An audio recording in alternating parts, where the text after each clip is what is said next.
welcome to I Helped Make That. Before we begin the show, let's get the Anchor ad out of the way. So, have you ever wanted to create a podcast? If so, try Anchor today, because Anchor is the easiest podcasting platform to use. All you do is sign up for an account, then you can post on Apple Podcasts, Spotify, all those platforms. So, if you want to create your own podcast, try Anchor today. Now, everyone, we have a very exciting guest on I Help Make That, as we have a hypnotist. That's right, we are talking to the one and only Jonathan Royle. Thank you for coming on, Jonathan. Yeah, no worries, Kevin. Yeah, now the reason Jonathan is on our podcast is because he actually has a documentary out. What's the name of the documentary, Jonathan? The documentary is called Danger Extreme Hypnosis and is subtitled It's Time for the Sleepwalking Zombies to Wake Up. Hmm, very intriguing. Now, Jonathan, I'm curious. What got you into hypnotism in the first place? Oh, we could be here a long time if I went into the deal on that. So I'll give you the very rapid version of it, which is that ultimately I was born on a circus while my parents were travelling and performing with the circus. I started performing age 3 and a bit as a circus clown, and then by the time I was 8 and a half, I transitioned into doing a magic and stage illusion act.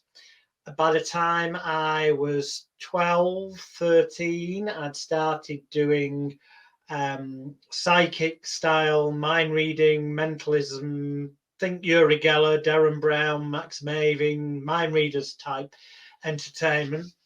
And along that journey, in the so-called normal world, I became a target for bullying because I was the odd one out and came from a circus family and also had ginger hair when I let it grow long.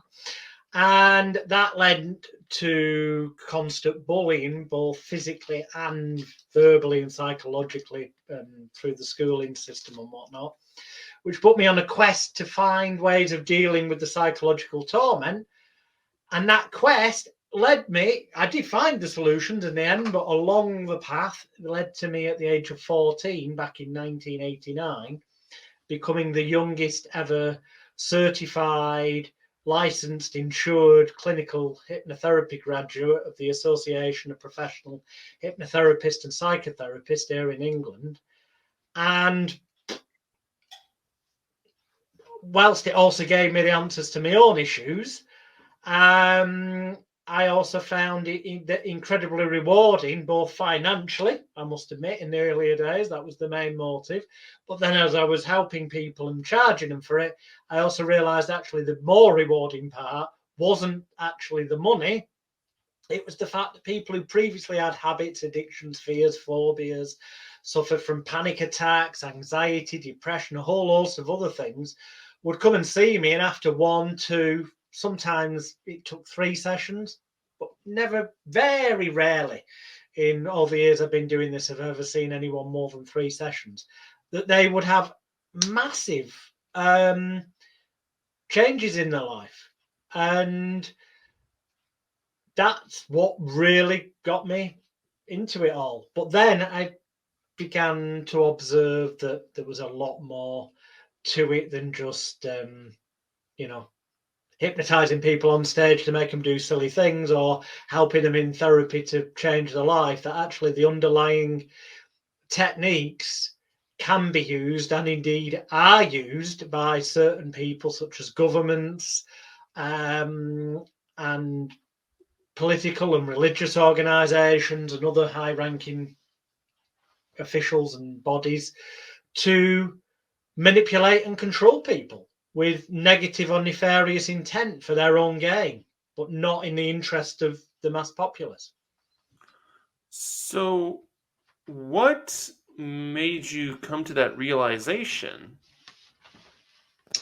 Well, it just when you learn properly the underlying techniques of how and why hypnosis really works, you start. It's a bit like when you buy a new car. Let's say you buy a brand new car. It's for the sake of the example, it's a blue Mercedes, just randomly. I don't even know if they do blue Mercedes, but let's just say it's a blue Mercedes. Until the day you buy that car, you've probably only seen it in the brochure or in the showroom. Very rarely do you see them out on the road. And yet, the day you buy that car and go out and just set off in it, you suddenly start seeing them pop up everywhere. Like everywhere you're driving, other people have got blue Mercedes. Now, it's not that suddenly there's more of those cars on the road, it's just that a part of your brain called the reticular activating system, the importance of blue Mercedes has just become more important and personal and direct to your everyday life because you suddenly actually tangibly got one of your own. So your brain thinks of things differently and becomes more aware of them going on around you.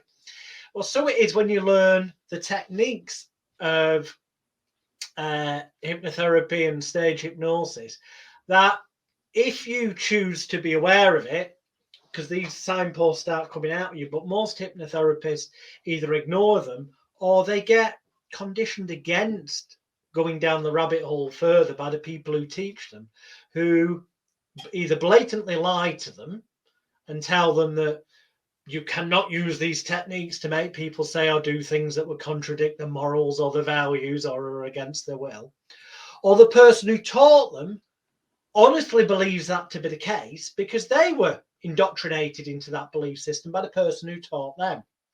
Whereas I was rather fortunate that I got taught by a gentleman called Delavar, who's no longer with us, but his parents were hypnotists and his grandparents were what we'd know as hypnotists, but back in a time when it was called mesmerism or suggestive therapeutics. Same thing, it's just what they called it decades and decades and decades and decades ago. So he came from a unique perspective of having seen this from like the spiritualism era up to the present day through his family. And he'd become aware of how it was used nefariously. And in fact, he was involved with brainwashing pursuits that took place with the British Army. So he'd actually been enticed into, if you like, the dark side of it all. And he shared these insights with me. So I was automatically aware when I was studying that there's more to it than it appears, and that the majority of people who teach people hypnosis or indeed do it aren't aware of how potentially negatively powerful the techniques they can use positively and do use positively can be in the wrong hands. Or some would argue in the right hands. I suppose it depends a lot on your political views and religious views and other views on life as to whether or not the powers that be are using these techniques to control and manipulate us with negative intent or to control and manipulate us for the greater good of the world. That's something I suppose each individual's got to decide for themselves. Okay. Now, for people who may not be aware of this documentary actually goes into that a bit. But could you Mm-hmm. say how? Yeah, I mean, ultimately, it's only a 1 hour and 50-minute long documentary, so there was a time limit on how we filmed so much stuff for that documentary that if we'd have covered all the subjects in the depth we wanted to, the director became aware that it'd probably be about 8 to 10 hours long, just not commercially viable on any level or keeping someone's attention span. So we had to keep the core essence of things that are relevant to the vast majority of people's daily lives, such as how these techniques are used in the education system, religion, in politics, in the workplace, in social media, things that affect most people. So we had to narrow it down to that, and then we had to preen back on the depth and just cover enough bullet points that it would open people's eyes a bit, hopefully, and encourage them then to go and do their own independent research, so that they could find out for themselves that what we were saying was true, because we would never expect anyone to believe my word for it. You've got to discover these things for yourself and confirm them for yourselves.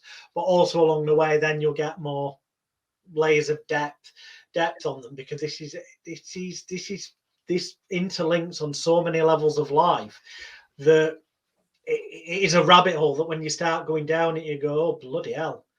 I mean, the closest I can relate it to is to sum it up to the fact that some people think of the book 1984 by George Orwell and the book Brave New World by Aldous Huxley. My documentary, Extreme Danger, Extreme Hypnosis, It's Time for the Sleepwalking Zombies to Wake Up, is showing you where things that people have wrote about in a manner where it comes across as being fiction, because they released it in that way years ago, have actually become reality in everyday life, such as in George Orwell's 1984, it's all about the surveillance state and being watched 24/7 through everyone knows every street corner's got CCTV cameras on now. Many things that were once conspiracy nut job theories have now been proven as fact.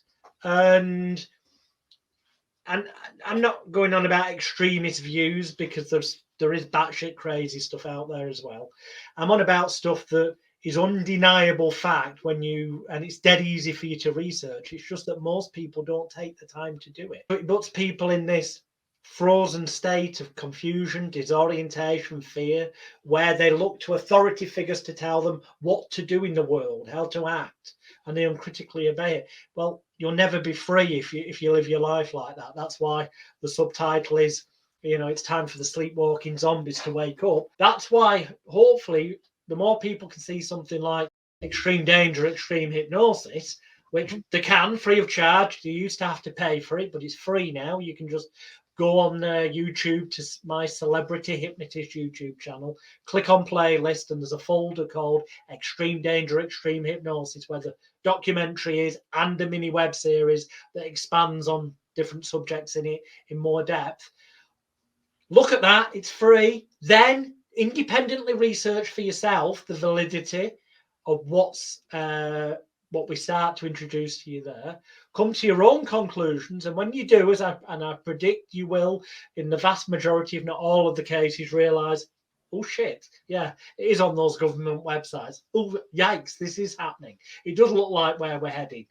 Oops, now is the time we need to do something about it. Then you can start being aware that before they bring in new laws, certainly in England, and I think it's the same in a lot of other countries, they have to put it on their governmental websites and have a consultation with the public. But that's all they have to do. They don't have to massively publicise it. So it goes on their website, but if you don't hear about it or see it, you don't have the opportunity to submit your objections. But if people become more aware of this is what's going on, then they'll start to pay attention to the consultations that get listed on governmental websites and can start putting in their protest. And if enough people peacefully protest by putting their objections in, at the very, very least, it will slow down potentially by decades this nightmare world unfolding. I'm not saying it will stop it forever, because they'll just go back to the drawing board and find new ways to manipulate and control people. So it's something that's going to be an ever ongoing need to remain constantly vigilant and aware. Okay. So, wow, that was a lot. And I know that all of that, or most of that, is covered in the documentary. And I'm guessing you wanted to create the documentary to bring awareness to all of those topics. But I guess what I'm curious now is, of all the ways you could have, brought this out to the world, why a documentary? Well, I mean, the truth is, at the exact same time, I released a book, an encyclopedic book. It's massive, nearly 500 pages, and it's A4. It's massive size. So that's a normal size book. This is a self-help book that I have out called Hypnosis, helping you get over the shit in your life. A normal conventional book size. Well, it's double the size of that in height and width, and it's 500 pages thick. The one that's called Danger Extreme Hypnosis, which by Jonathan Royle, which you can find on Amazon.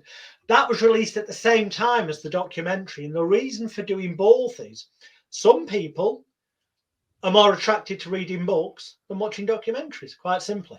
No more complicated than that. And some people are more visual, animated people.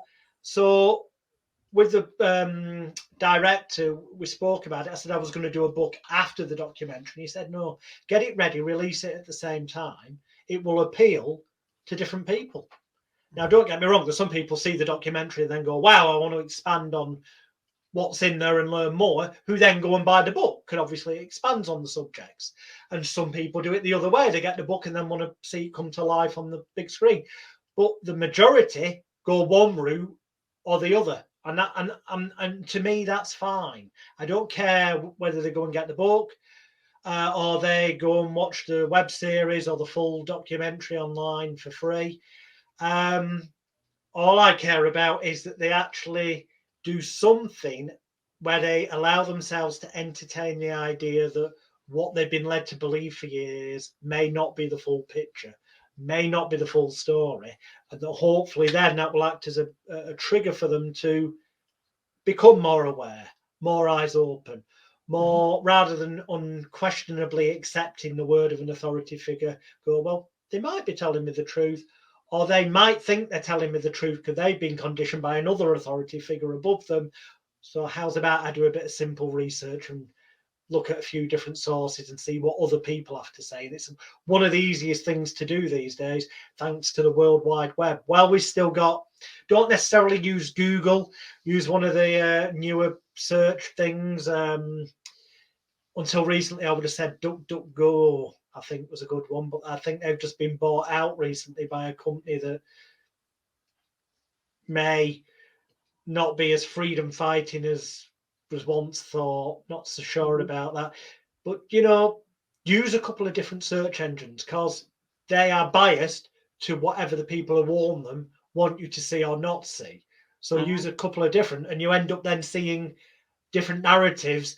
And the truth often is somewhere between those different narratives. It's not as clear cut as that or that. It's quite often some mid ground, because everyone's got their own biases, obviously. But the key is that you as a human being will benefit immensely by questioning things and examining things for yourself. Okay. Now, how are you able to fund this documentary and bring it to life? Well, that was that. I mean, ultimately, me and the director Richard Willett, who runs a company called Brick in the Wall Films, which he ran at the time, we had done a number of podcasts together on various conspiracy-related or truth subjects. And he said to me one day, he said, you know what, we should really bring these to life visually. He said, look, I've already got broadcast quality cameras, I've got the audio equipment, so it's not going to cost anything for them. And we did the costing. And the truth of the matter is, what we did, people say is pretty much impossible to do in the time frame we did. But we meticulously planned a route through London for all the locations we wanted to go and film. Now, you see the ones that made the final cut in the documentary, but we went to about another 20, 30 odd different locations as well. And all this was done over the space of 2 days. We started filming at like 8 a.m. one morning and didn't finish till about midnight that night. And we did the same the second day. And in 2 days, we got all the footage that normally a normal documentary crew will probably take a few weeks of a few hours a day to do, because we meticulously planned out the routes so that we could get from this location to the next on foot in like 10 minutes, then do the next. And the script as such was in my head because a lot of it's stuff that I've experienced in everyday life, and I know my subject. and we just did it. The most time consuming thing, as it is with any documentary, quite often, is the actual editing process. Being able to edit things so you can get your message across without losing. You've got to compress time down, obviously, but you don't want to lose the core essence of the message. So the person with the biggest job was Richard Willett of Brick in the Wall Films, because he had to spend hours to get, there was probably, over the course of 2 12-hour days, there was probably a good 16 hours of video footage, but also from multiple camera angles. So he had a lot of work on his hands, and the real tip of the hat and well done should really go to Richard for being able to take what came out of me and was ideas that I put on paper with him of, let's go and film at this place. It'll be a good visual representation to get this message across. So, we went to the head temple of the Freemasons in London when we were talking about secret societies. We went to the Magic Circle headquarters in London when we were talking about secret societies. We went to St. Paul's Cathedral when I'm talking about religion. We went to relevant landmarks, so it was visually stimulating, but he had to put the work in doing the editing. And clearly it was to a degree that we've had great feedback. And indeed, David Icke, yes, the David Icke, when his son, or rather sons, Jamie Icke and Gareth Icke, a couple of years ago, set up their own independent television channel called Iconic.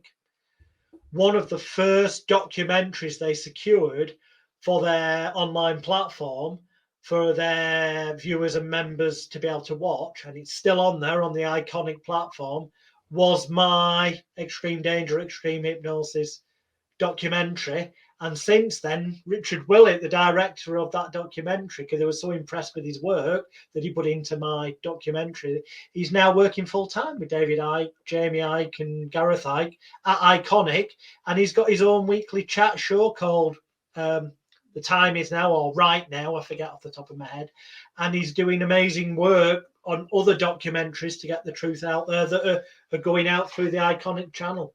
So we, cost-wise, the truth is, we gave up our time, each of us individually, for free. The equipment already existed. All we had to pay for was travel, accommodation, and food. So we actually managed to put it together in real-world cash investment terms for a few £100s.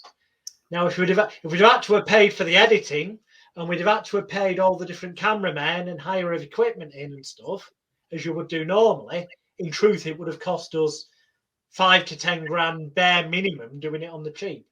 But because we didn't charge for our time, we had the equipment, we just did it, it's something we believed in. We literally managed to do it on just a few £100s. Okay. Now, before it was bought by Ike TV, what were your plans for the ITV, Iconic. Sorry, Iconic. Yeah. All right. So before it was bought by Iconic TV, what were your plans for this documentary? Were you going to try to put into like film festivals or find distribution? Yeah, well, we did. We went in a few film festivals. It then was released through Vimeo Pay on Demand and also through Amazon Prime Video on Demand. And that was back in 2019, and it sold really well. It made we made our money back in next to no time. And the truth is, even if we'd had to hire everything in and do it the conventional route, where we'd have easily outlaid 5, 10, 15, maybe 20 grand in making it all, we got our money back in a matter of months. So, it was a successful project. However, mainly because we made our money back and we made a bit of profit. I'm sure that came into our decision factor at the start of 2020. But also because we genuinely have a passion for it. That's why we made it the way we did. When the world went crazy at the start of 2020, when the pandemic began, myself and Richard spoke and said, shall we take this off sale? Remove it from sale and give it away for free. Because if ever the world needed to wake up to the truth of how the powers that be manipulate and control people emotionally, psychologically, spiritually, and on all levels, and how untrustworthy mainstream, I said lamestream then, but it's the same thing, mainstream media are, now is the time. So we took it off sale and we made it free on my YouTube channel, Richard's YouTube channel, and various other sources. You'll find it on some of these conspiracy video sites and whatnot. We encourage people to share it far and wide. At one time, I have got it on Vimeo still, where people can download the video file and they're encouraged to share it far and wide because it's about getting the word out. How'd you record the narration? Did you rent out a studio, or how'd that work?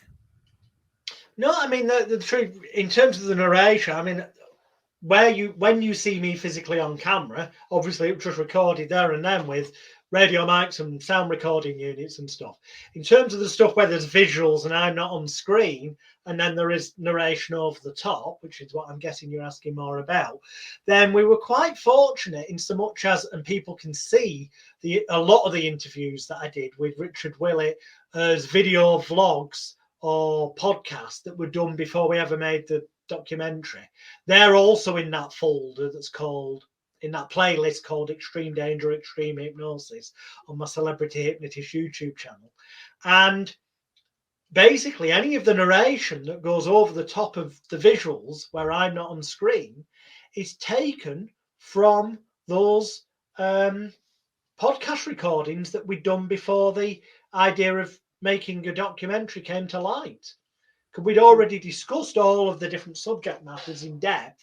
So Richard just went through the past recordings, took the sound files, and found the stuff where I was talking about the subject matter relevant to the visuals that he wanted to have on screen. Mm-hmm. Okay, cool. Now, I think this is a perfect place to end it, but thank you so much, Jonathan, for coming on. My pleasure. Thank you for having me on, Kevin. Yeah, now where can people find this documentary?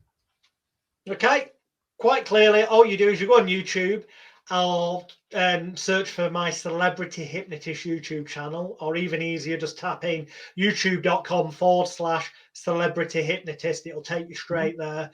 Click on where it says playlists, and there's a playlist called Extreme Danger Extreme Hypnosis. In there is the documentary, the web series, and associated podcast. And then if you enjoy them and you want to learn more, go on Amazon and search for Extreme Danger Extreme Hypnosis by Jonathan Royle and get the encyclopedic book. Okay, now what is the web series? The web series is called the same thing, Extreme Danger Extreme Hypnosis.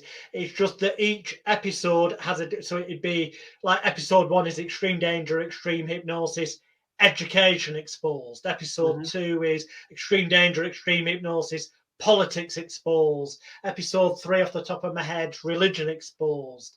And each episode deals with one subject matter that's included within the greater full-length documentary. It's just that in the web series we can go into each of those subject matters in more depth, obviously.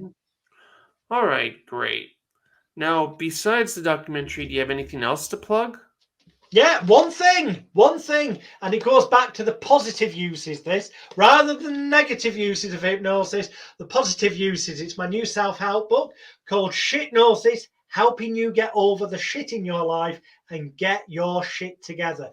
It's several hundred pages, not just of written techniques, but also these wonderful things, QR codes that you can scan and will take you to online, virtual hypnotherapy treatment sessions to help you overcome any habits, addictions, fears or phobias or other issues you may have in life, so that you can reprogram your personal laptop computer and become the best possible you. All right. Well, I think we're done for today, but thank you. You're welcome. That was I Help Make That, and I'll see you all later. Biggie, biggie, biggie, can't you see? Sometimes your words just hypnotize me.